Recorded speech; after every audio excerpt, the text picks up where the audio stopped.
Can you hear me? Okay, we have a small change in the program. The lady which was planned to be first for today has not replied to any of our messages in last 24 hours. So we will take the third lecture which was planned for today, and it will be presented in this session as a first one. So, and this means that we are going to finish this session some half an hour earlier. So thank you for your understanding. The floor is yours. Да, здравствуйте. Я хочу рассказать про то, что происходило. I would like to tell you about what was going on in Russia related to Wikimedia. During the last year and a half, I have spoken about this in previous meetings as well.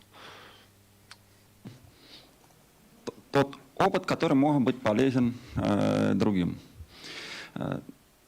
Для начала хочу сказать, что структура... First of all, I would like to say that I have divided the structure of Wikimedia in two parts. The first one is the community. In the given case, they are important because Russia is a multinational country, a very big one. And the big community is, the first is, well, big community is Wikipedia on a Russian language, and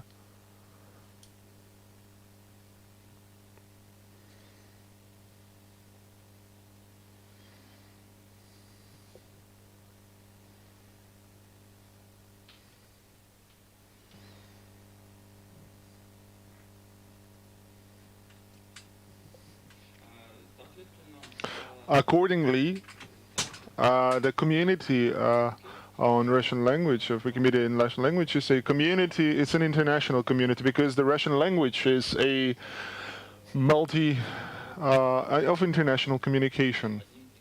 One of the languages of the United Nations. So the majority of these projects observe the communal work of a big community, and the second big community is local and regional. It's an internal Russian community, which commutes in the languages that practically all people on the Russian territory speak. Apart from this, Russia has many Wikimedia organizations that first of all, we have Wikimedia Russia, Wikimedia.ru. It's a chapter projected where the communities of Wikimedia cooperate on the Russian level, and also we have a regional user group in Bashkortostan, in Erzhansk, and in the North Caucasus, and in Tatarstan.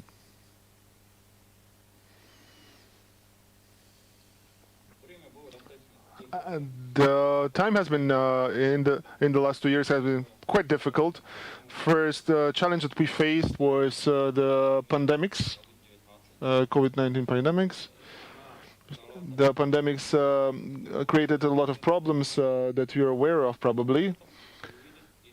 No, but some opportunities also emerged. The first opportunity that emerged was that finally an old problem of Wikimedia.ru was solved, and that all assemblies took place in person. Because we inhabit a big country. To get together in person, all the members of the organization, even if it takes place once a year, it's a very complicated endeavor. So eventually, the problems related to the pandemics gave the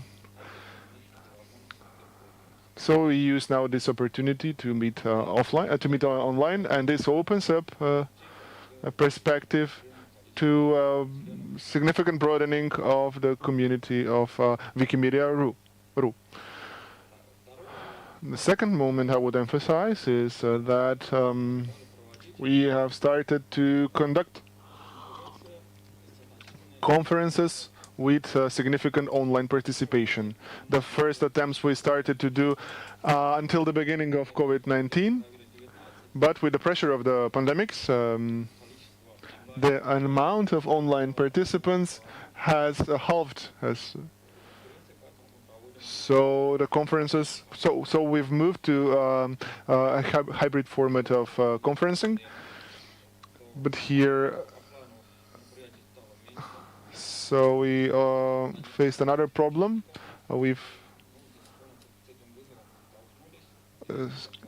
Because of the pronunciation, I didn't grasp the last sentence, sorry.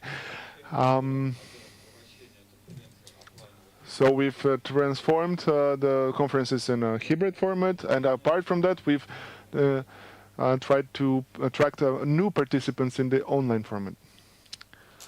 The second problem that we've encountered after that, and actually that we encounter time and time again, is the pressure put by the government. The government of Russia demands a regular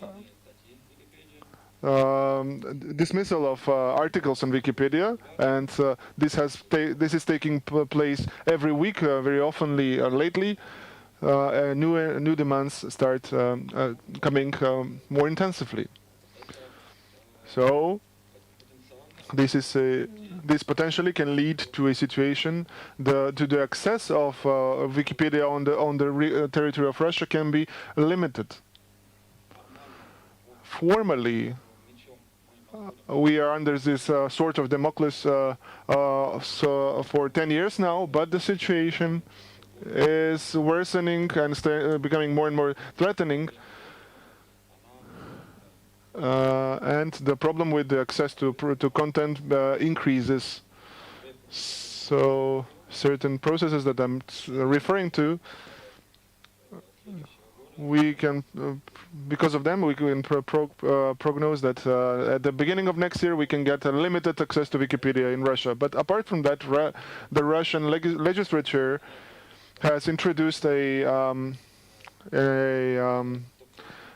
aspect, a big internet organization, a list of demands from the internet organizations that are unrealistic and that cannot be conducted by Wikimedia. The Wikimedia Foundation and Wikipedia as a project face pretensions from the country, from the government, against the Wikimedia Foundation. We've had several administrative investigations, and we're expecting more to come. And as far as other organizations of Wikimedia are concerned, so Wikimedia RU and the user group, the situation, the political situation has led to the influx of finances from abroad have become impossible practically, and accordingly the different grants that Wikimedia foundations and other related Wikimedia organizations were acquired have become inaccessible. What the situation will be like in the coming times, we cannot say, but the problem with finances in the country has become very harsh to seek and find partners. Some events are cancelled, and sources of financing. We are left with no sources of financing. We are counting only on the finances, on the contributions of the members of Wikimedia RU. And one more thing, excuse me, we are facing a problem.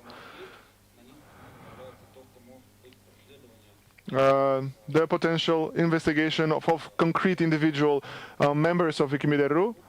and in the group in Russia, we have not had a concrete such infestation, but in Belarus there have been several, which is a very close country to Russia.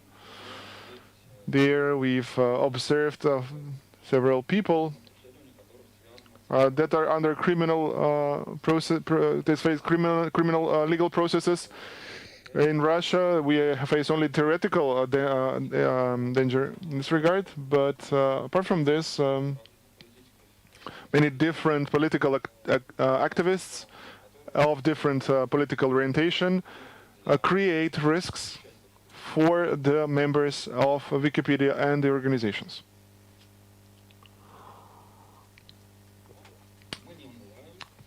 But we do not relent, we go on with our work. And according to me, this work is conducted very, very successfully. The first big plan of our work is the conferences. We every year, annually, ever since 2007, we conduct an all-Russian conference where all foreigners also participate. There were times when it was more international. Nowadays, it happens only occasionally.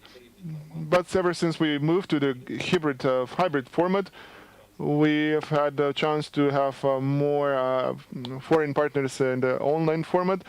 And this has allowed us to exchange significant important information, and this is the biggest event that we organized.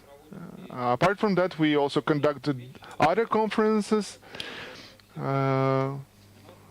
Such as the North Caucasus seminar in Grozny, which was also conducted in hybrid format.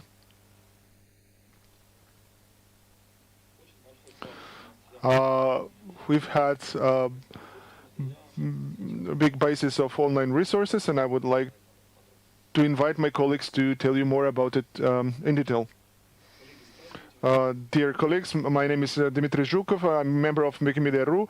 I'm also a member of the Don group. I lead.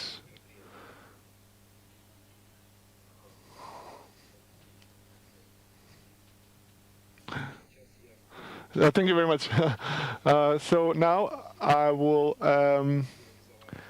recount about the online course that we conducted not long ago. This course we decided to conduct on the Stepik platform, which is the only educational online platform in Russia that allows for the uploading of Creative Commons licensed courses. So that's the reason why we chose it. And at a given moment, the course has been attended by more than 2 persons. The course is conducted online. All questions that arise by the participants are addressed immediately. The course is structured in it's for free license, and many colleagues have asked from the Wikimedia course have asked for translation of this course so that they can download and adapt for their personal use. I would like to add here that the course is available to any smartphone device. You can scan the QR code, and on Android and iOS it will work flawlessly. Other than that, as a result of this course, every participant gets a digital certificate, and every day we are getting positive reviews that encourages us to work further, and it proves that our work is not in vain. I will also tell you about several educational projects. The basic project is of our Bashkortostan colleagues from the leadership of the Bashkortostan group. It's a private initiative that use the social media to gain a large number of participants. the course was spread across throughout the year. 6 different seminars were part of it, comprised the course. The main characteristic of the course was that the groups of participants were very small ones, nuclear ones. So at the same time, about 10 people participated in each course. So as a result of this, this was a sort of a school problem. Each participant on Zoom could ask any questions of interest, as we used to do in the primary school, homework and so on. And as a result, every course had the opportunity. Every participant in the courses could write a Wikipedia article. And it is important here to say that the bigger part of the participants were elderly people, seniors, most of them teachers, in distant regions of Russia, in villages. A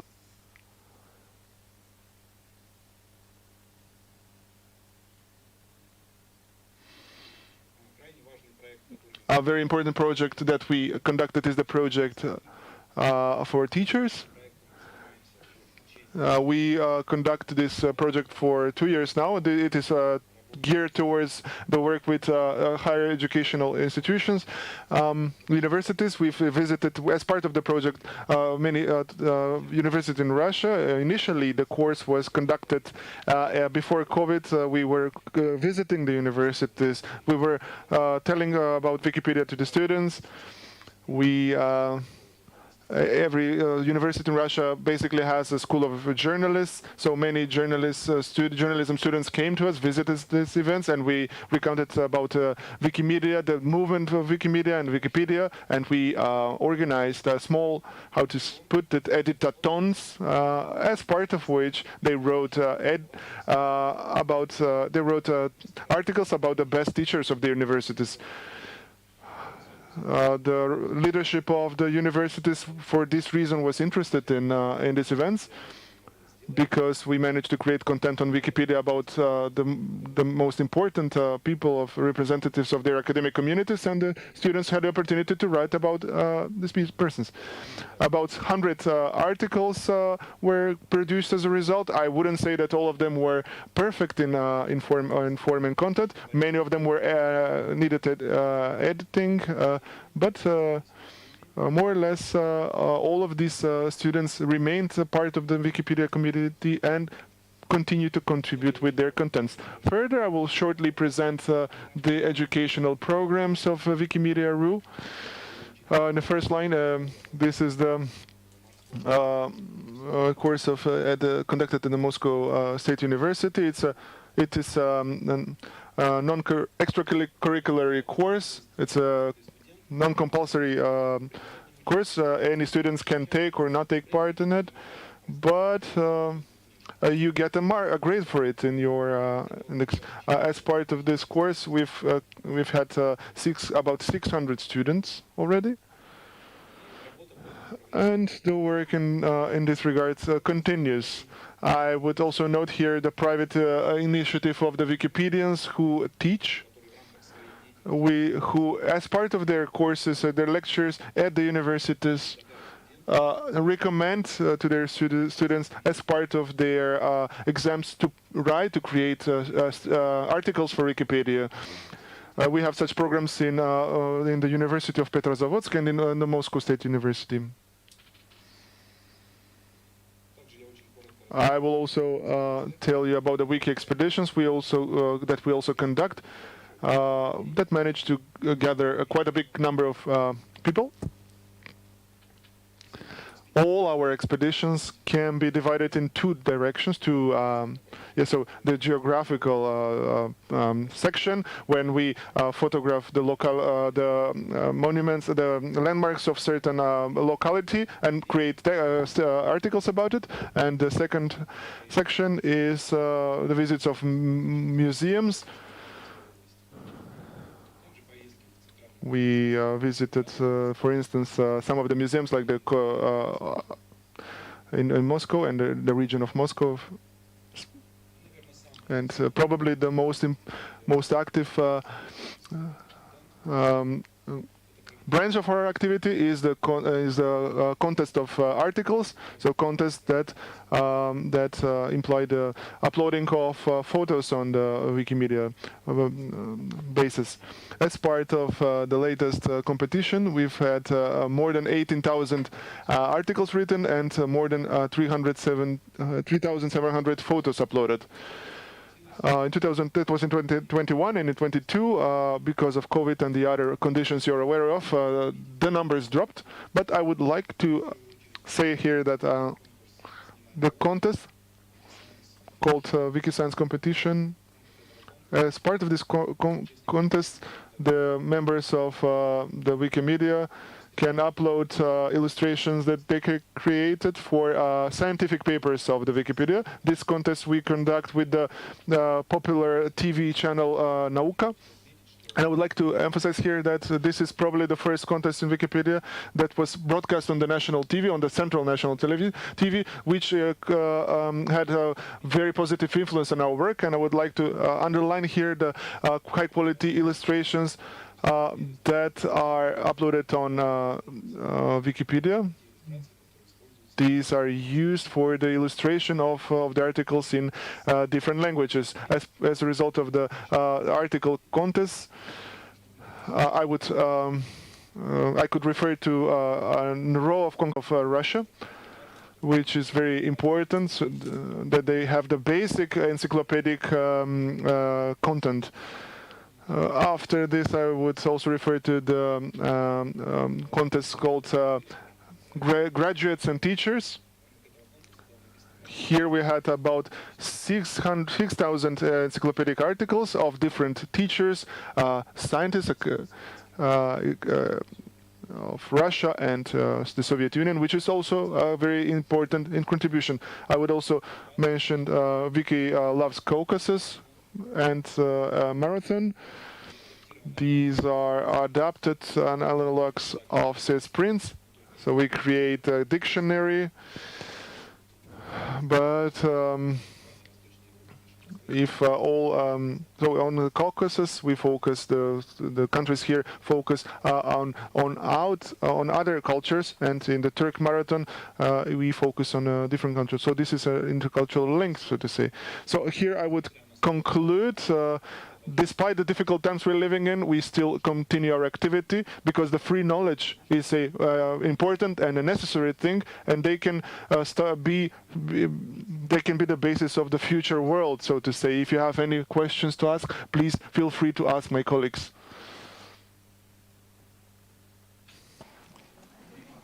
А там, я думаю, по-русски будут задавать.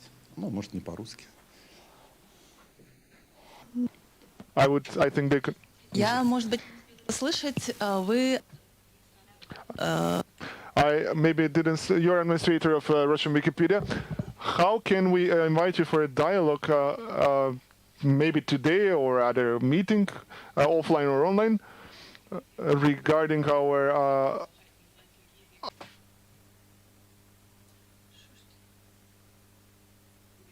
So I would like to invite you to an open dialogue. We have about 80 editors and 1,500 contributors. We are only 3 people here present, so we cannot solve this problem with you. We can talk and find some ways of solution to solve this, but so the mic is off. We cannot. We cannot say that you represent all the complete Kyrgyz Wikipedia community, right? Now the comment is not heard, it's not audible.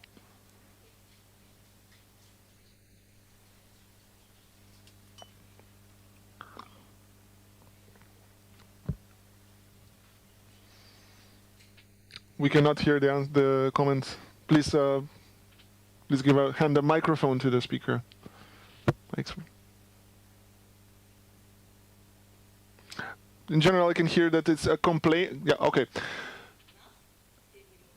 So 7 million people ask you to change, to amend, and then it's not a year, like more than a year, to open the history and edit the mispronunciation of our country. So I would like to invite you to a dialogue. I don't know how Wikipedia works inside We need to invite the community to create forums for this purpose. We cannot attract your community because we have our own Wikipedia community.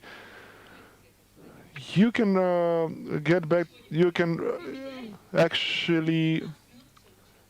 In 15 minutes, everything gets back to the old situation. You never hear our complaints, and you never amend.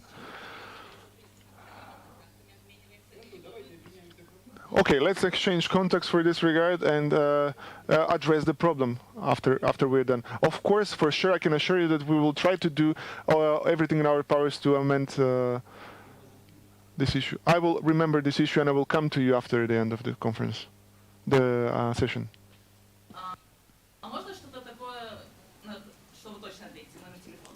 Хорошо. Мне продиктовать?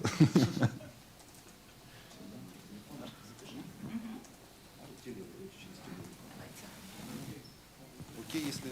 Ну, вот, тебе.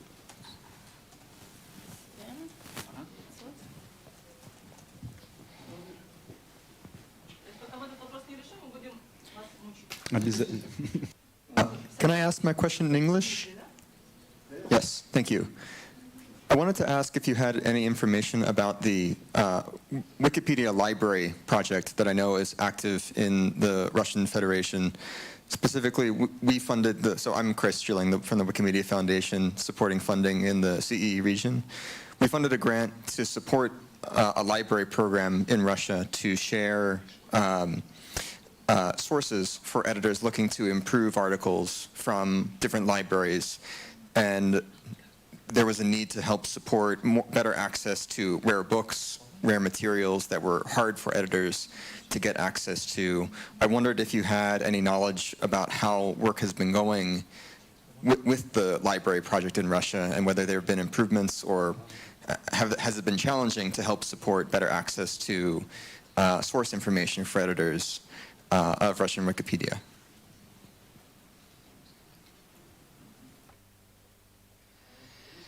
And the Russian Wikipedia, there is a very active project of the library project. We have a community of 10 involving 10 persons. Those members are not only in Russia. We have members from Israel, from Germany. I cannot remember all the geographical locations. They are very active in their work, and in general, at the current moment, the problem with the access to information from any library in the world for active authors in Russia is not a problem. In Germany, any member of can scan the necessary materials in Russia. Not long ago, we've got a grant from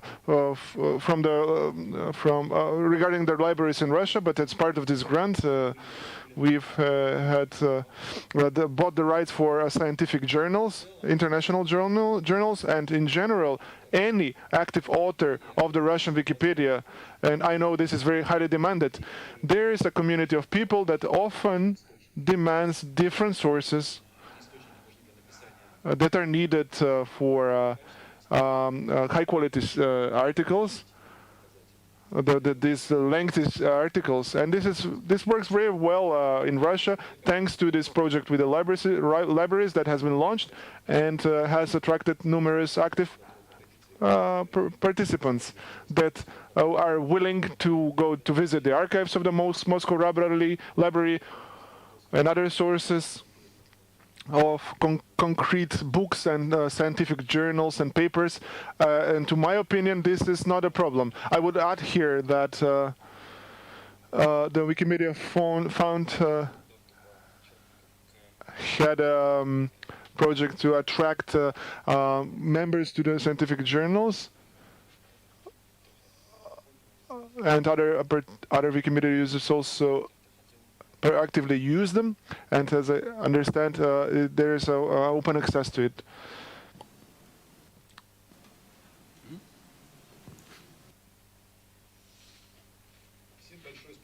Thank you all for your attention. A big thank you for your attention and presence.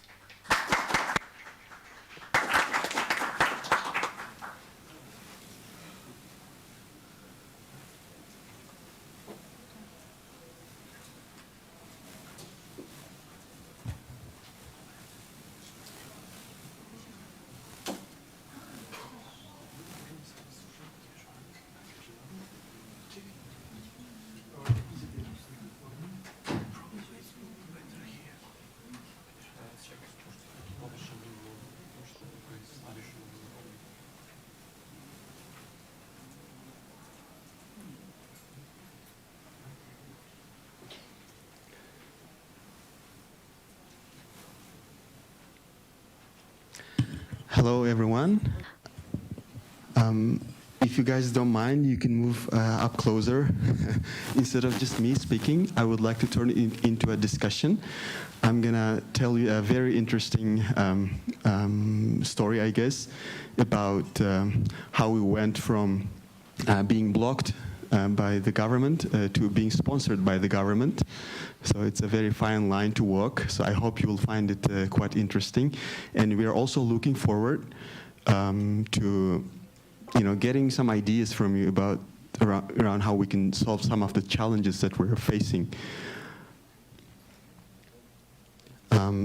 I am Nodir. I am a citizen of Kyrgyzstan. I live in Kyrgyzstan. I am one of the founders of the Uzbek language Wikimedians user group. I'm very happy that a fairly large number of people have been invited this year to attend CEE from Central Asia. We have people from Kyrgyzstan, Uzbekistan, and Kazakhstan. From the Uzbek community, there are 3 of us here, Mir Shahid, Abdul Malik, and me. So, okay, this works. So actually, yes, I just had to use this subtitle from state censorship to state sponsorship. So the last time I spoke before an international audience about the Uzbek Wikipedia, I was talking about how the Uzbek Wikipedia was blocked in Uzbekistan. That was in 2016, sorry. Jimmy Wells was in the audience, so we had a very lively discussion. Fast forward 6 years, we have a huge, absolutely gigantic marathon being funded by the government. So, how did this all came to be? So the Uzbek Wikipedia was blocked around 2011. Only the Uzbek version of the encyclopedia inside Uzbekistan. It wasn't very robust. You could just use HTTPS to go around the blockage, but still, we had almost, very few active users, very few readers, so it was a challenge. And over time, Google started to index pages of the Uzbek Wikipedia with HTTPS by default, so that people could easily open pages, but there were still problems. And then, since 2019, at least, Uzbekistan has a new leadership since 2017, if I'm not mistaken, and everything has changed. And in 2019, several websites that were blacklisted, could be accessed in Uzbekistan, including BBC, Voice of America. And I think that's when officially the Uzbek Wikipedia was removed from their list, I guess. But even before then, as I said, it wasn't very strong. So people had some issues, but since I wasn't physically in Uzbekistan, I didn't have much information. I just kept in touch with our users in Uzbekistan. But it's all changed, as I said, over the past 6 years. So in 2019, I guess, the current president of Uzbekistan, Shavkat Mirziyoyev, signed a decree about improving digital content in Uzbek. And some state agencies started to, implement various projects aimed at improving Uzbek language content, such as, video materials, translations of, books into Uzbek, fairly successful projects. And some government agencies realized that Wikipedia was a big part of, digital content, basically digital space. And a few agencies, I don't remember the exact names of those agencies, started to invite, and some universities to invite their students to contribute to Wikipedia without basically getting in touch with us. It was a big mess because they started uploading academic articles, huge copyright violations. We just had to, warn them and block them. We had no way of reaching out to them. So it was a big mess.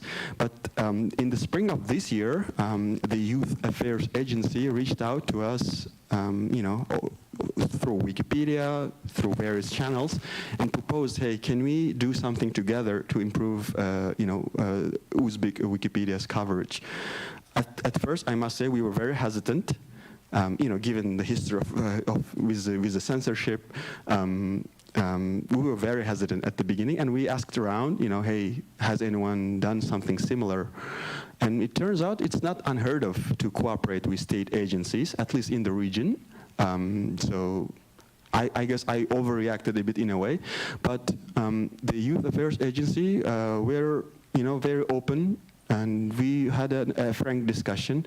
If you want to do something together, we should have clear kind of rules of the game. And they were just fine. And then we sat together, decided let's organize a huge marathon.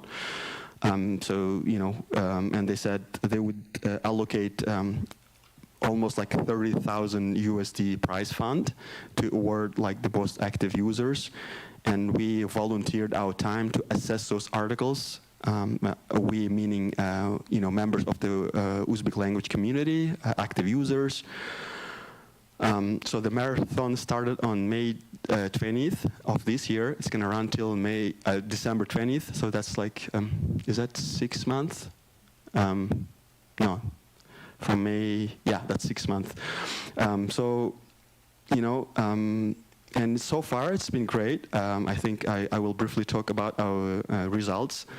And the participants are expected to write articles which are at least 200 words long. They at least should have 2 reliable sources. We are trying our best to evaluate the articles as they come in.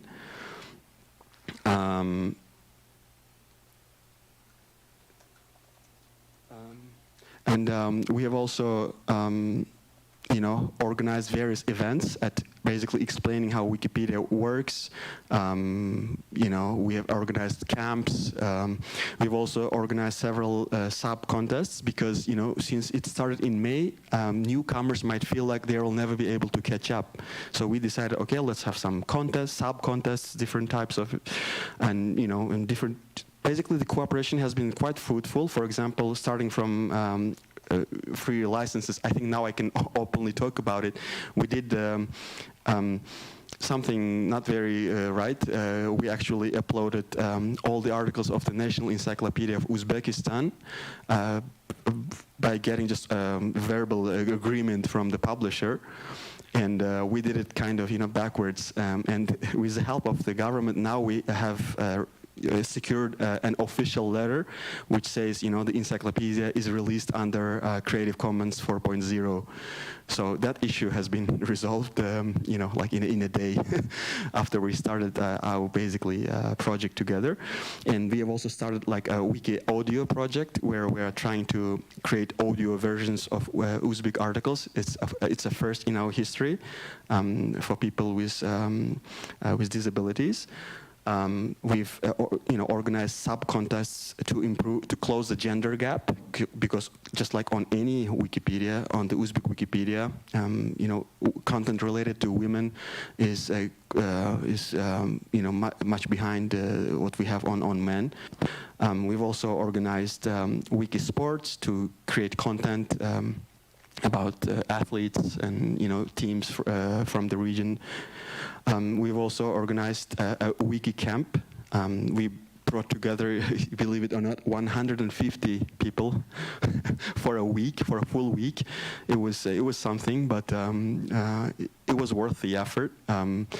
We have also organized several inter-marathons to award newcomers.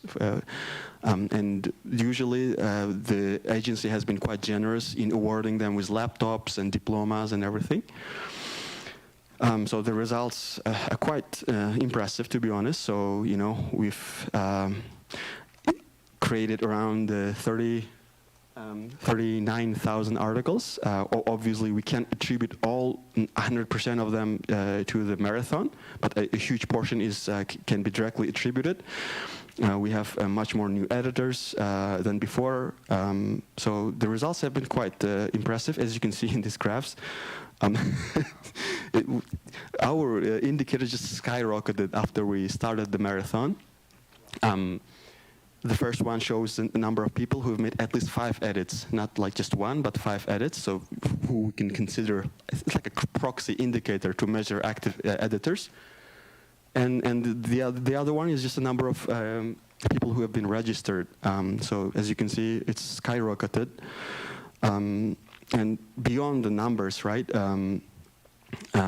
We have, I think we now have a new generation of committed contributors who are going to stay once the competition is over. We feel like they've become true Wikimedians, you know, who are really committed. So this is like a result that you can't really show with numbers. And because we have this influx of new users, we have had to force ourselves to develop our policies and guidelines. It was a bit chaotic at the beginning because we didn't have proper rules about how to name articles, you know, what's a reliable source. Now we've forced ourselves to develop those policies, so it's an added advantage of this marathon. We've received like extensive media coverage, which has played a crucial role in attracting, recruiting new editors, and in a context like Uzbekistan and basically Central Asia, I think we are much behind European countries in the sense that a lot of people don't even know what Wikipedia is. So that's why I think we have to. Keep that in mind as well, that a lot of people don't even know what Wikipedia is. So this media coverage that we have received has been quite helpful. We actually met the president on the 30th of June, and he's quite knowledgeable about how Wikipedia works, which is great. And also another added advantage, return of the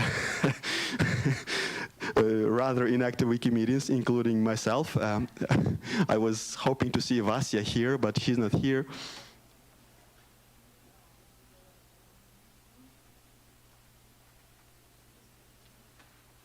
So I've been quite active for the past 13 years, but I wasn't as active as I used to be. But since the marathon, I've been quite active. I think there are people here who are old enough to remember various artist hit compilations, on audio cassettes. You would have different songs. And in Central Asia, we would have like an English hit followed by a Russian hit. So I decided I wanted to create an article for the duration of the marathon, like the 100 wiki days. Remember, guys? So I just wanted to do it, but like for 6 months. As a joke, at the beginning, and I said, let's make it a challenge. I'm going to create one day about an English song, the next day about a Russian song, and the third day about an Uzbek song. I actually speak 5.5 languages, but I don't know enough Turkish or Kyrgyz songs, to have had like 5 different language songs. But so I think what's the day now? Yeah, today is day 147. So this is just me, who's basically I've returned to Wiki full time. But all the other admins who've been basically inactive for the past couple of years are also back. So that was kind of and then what's more important is that Mirshahid has played a key role in producing professional, high-quality video lessons. They've been really helpful. I think I have a screenshot. Yeah. Is this where I say, please like, share, and subscribe? I've seen so many videos, YouTube videos, that it's just unconsciously, I had to say this, right? I think the numbers are quite impressive. We had almost no subscribers, but we have now 800 subscribers, and they're professionally edited, like by Mirshahid, like really helpful. And whenever we get a chance, we make a new video, about how to create articles from zero, how to register, how to use machine translation or not to use machine translation, how to edit Wikidata, So this has been a huge, I think, achievement for us. Now the most important part, where I would like to turn it into a discussion, I guess, and to the challenges. It hasn't been all like nice and dandy, right? We've had several challenges. The biggest one being machine translation has been a major issue, because people who are competing in within the framework of the marathon, they want to create as many articles as possible, even though we have warned them, if it's pure machine translation, if it doesn't make sense, we're going to give you zeros, right? And by the way, we're evaluating the articles on Fountain. I think most of you are aware of this tool, free tool. So people have started to use this machine translation a lot, and it's created a lot of problems. And I have a very funny example of how bad machine translation is. So there's this mineral called Develin, named after a French scientist, Henri Develin, I think. So the machine translation did it as like the satanic mineral. So shaitan is a Satan in Uzbek. So this is a satanic group, it says. So on the right is my fix, where I fixed it to Develin. So it just goes to show how absurd machine translation usually is. And into Uzbek, it's a disaster. And just today, we decided we're going to entirely disable machine translation. Well, we decided we would discuss it with the community. We started like a discussion on the forum. People are voicing their opinions today. Lots of people have supported disabling it completely. This is what the Indonesian community did, because from English into Russian, the machine translation is just fine, most of the time. You can understand, but from English or Russian into Uzbek, it's just absolute nonsense most of the time. So we're considering basically disabling machine translation, but I would like to hear about maybe, there are other solutions. Another challenge is that if we agree to this marathon, we want to have a big community, but we're just inundated. We have so many new users who don't know, much about, neutrality, reliable sources, how to cite.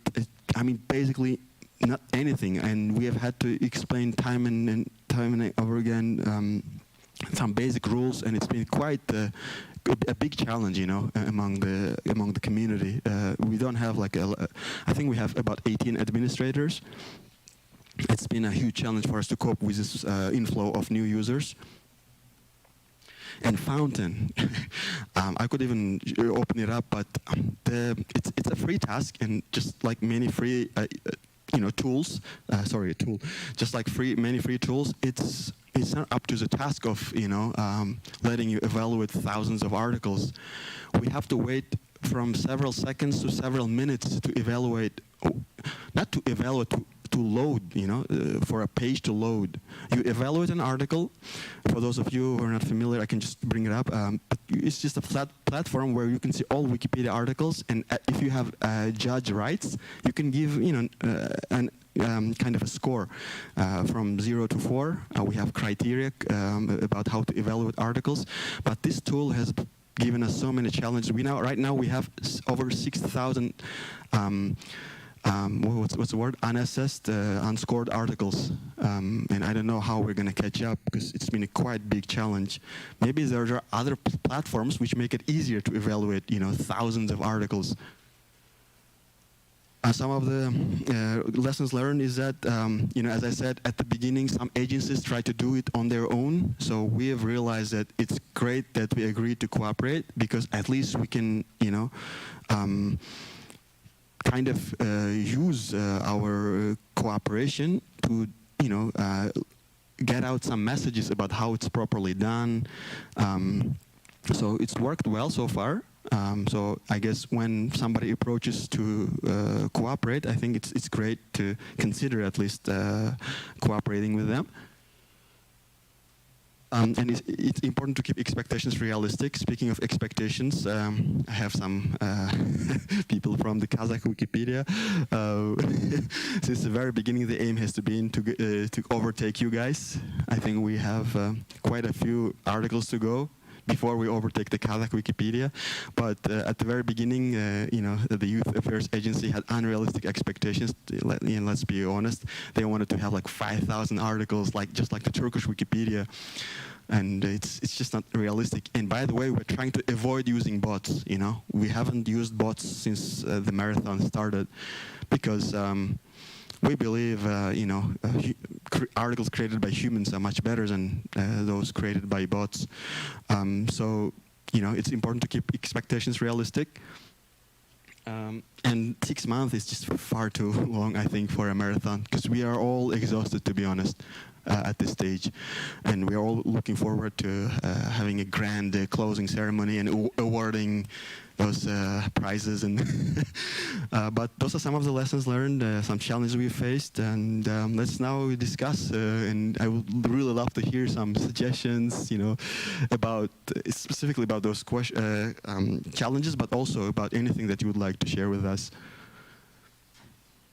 Yeah. Do we have a mic?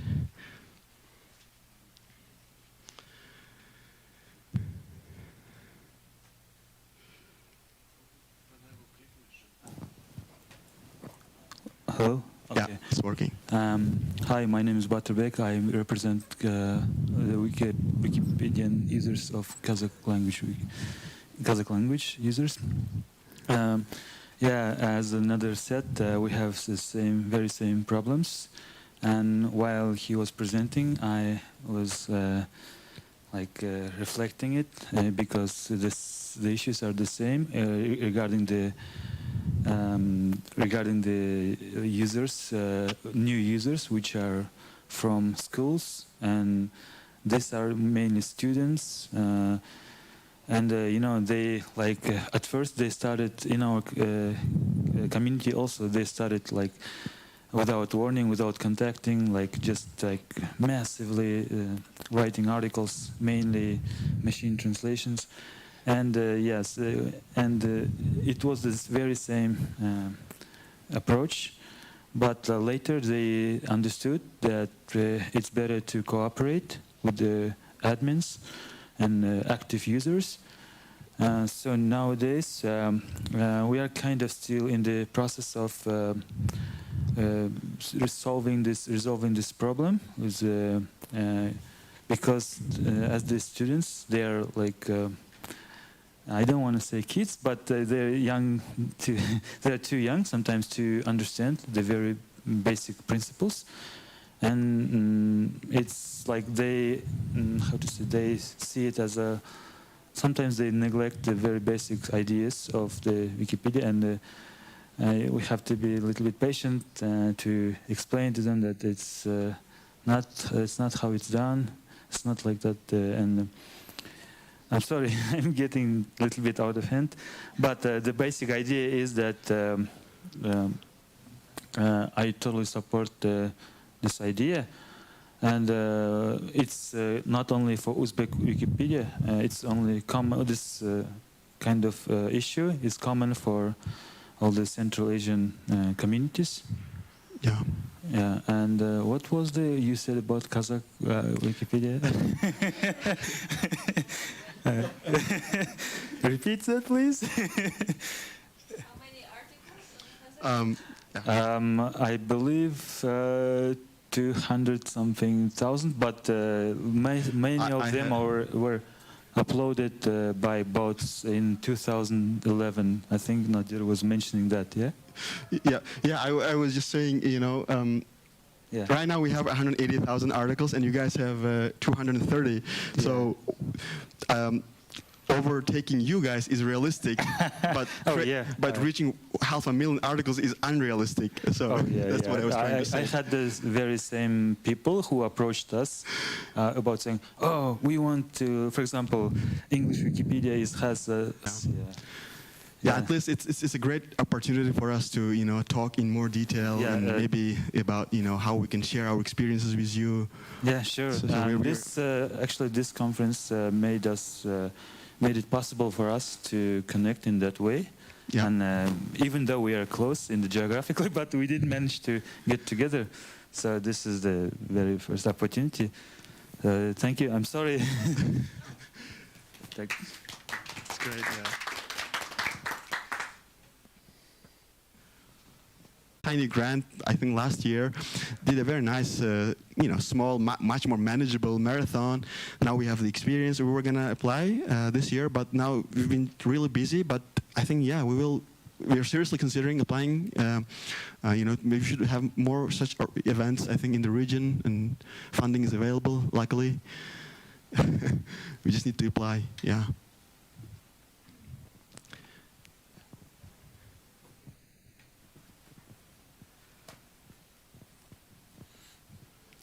Hey, Nadir. It's good to see you. Good to see you. I had a question around, so it sounds like you and others were quite successful in bringing back volunteers who had been inactive for quite some time in the Uzbek community. Yeah.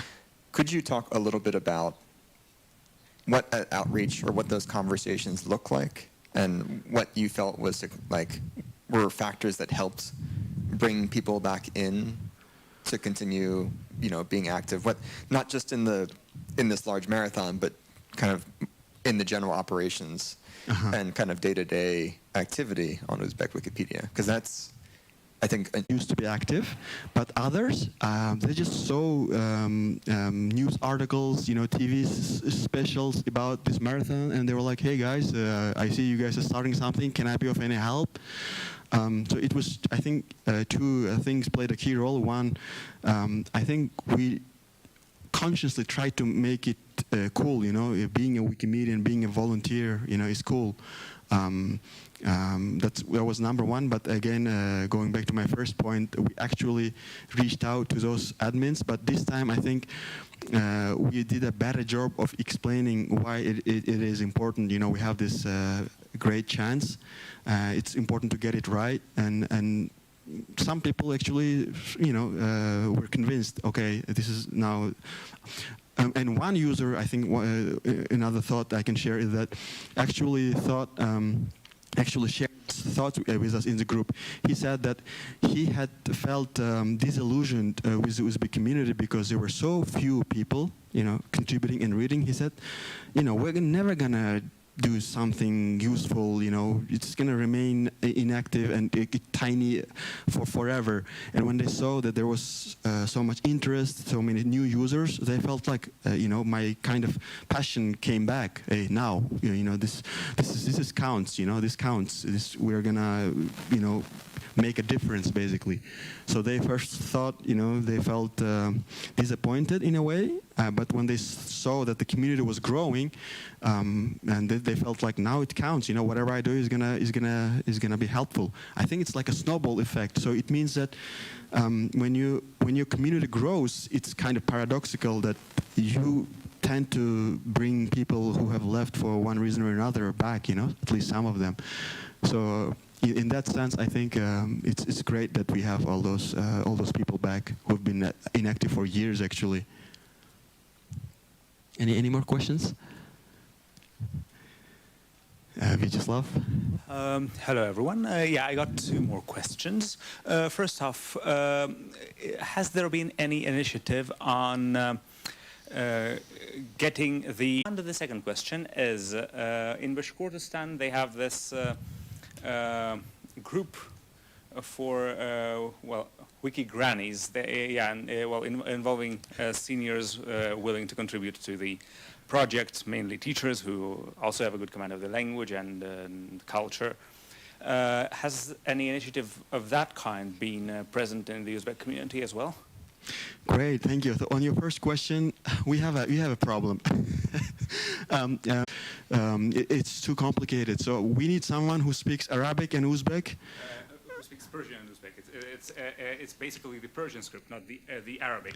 Well, okay, I might be totally wrong. As you can see, I don't know beans about Arabic or Persian script, but basically, yeah. So we need someone who can help us add that script. Maybe that would help us, number one. But the Kazakh Wikipedia had a disastrous experience, and they decided to give up. So we could hear why it was a disaster. But on the other hand, maybe the fact that we have switched to Latin should be somehow, helpful. But we really haven't reached out to communities in Afghanistan. But I personally come from Kyrgyzstan. We have a tiny community in Kyrgyzstan of people who speak Uzbek. In Tajikistan, very few also. A few people in Kazakhstan. But it's a great initiative. Speaking of wiki nannies, grannies, no, we haven't done anything like that, but one of the sub-projects we're trying to do is introducing wiki education to Uzbekistan, trying to cooperate with universities and schools. So far, no stellar results there, because we come, we talk, they say, it's a great initiative, we will leave, and it's done. They never try to actually introduce like wiki tasks. So I think we need some cooperation on that, and we need to think how we can involve universities more. But yeah, thank you.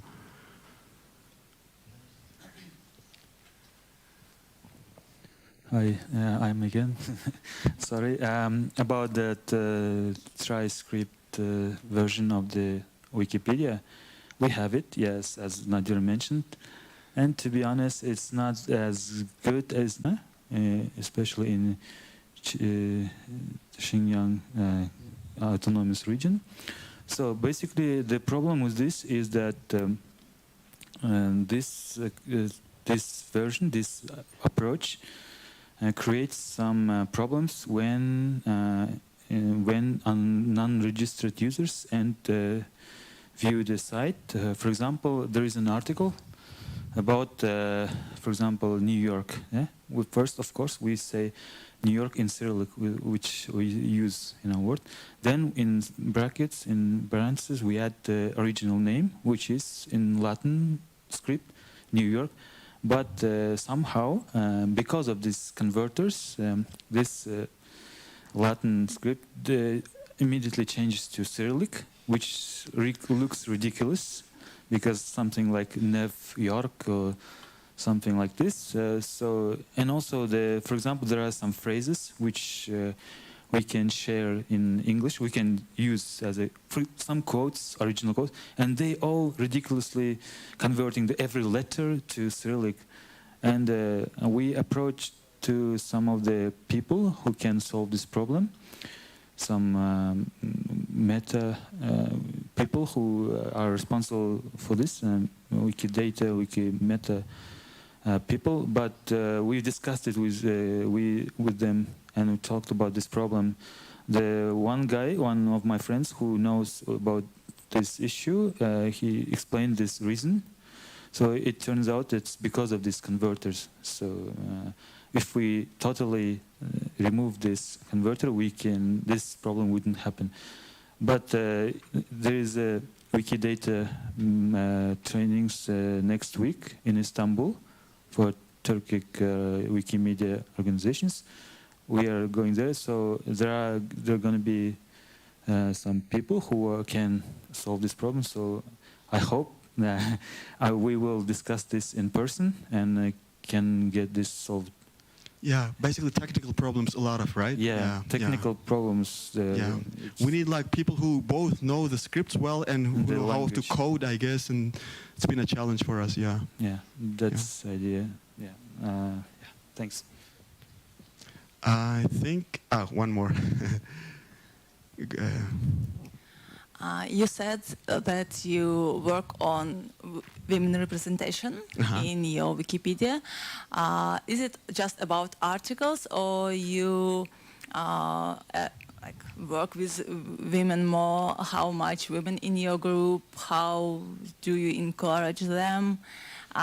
Do they come to such events? Because I don't know what's situation in Uzbekistan with women, how they can they go abroad, and so on and so on. So a lot of questions. Great question.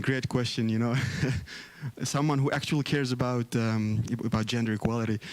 We have 18 administrators. 2 of them are women, unfortunately. So a huge gap. So we're not limiting ourselves to only articles, right? We're trying to, when we had the wiki camp, Mirshahid, you can correct me. exactly half were girls, right? Female students. So, whenever we organize events and when we award prizes, it can, one can argue that the results are a bit skewed, but we try to make sure that, we're not awarding only girls or only boys, so, or only females and males. So we're trying to actually go beyond, creating articles, and I'm very happy to say that some of the new very active users who've made thousands of articles were addicted to Wikipedia. Most of them are girls, female students. So, but there's a lot of work to do, obviously. Yeah. Thank you so much. It's been great, and I look forward to talking to you all more. Thank you.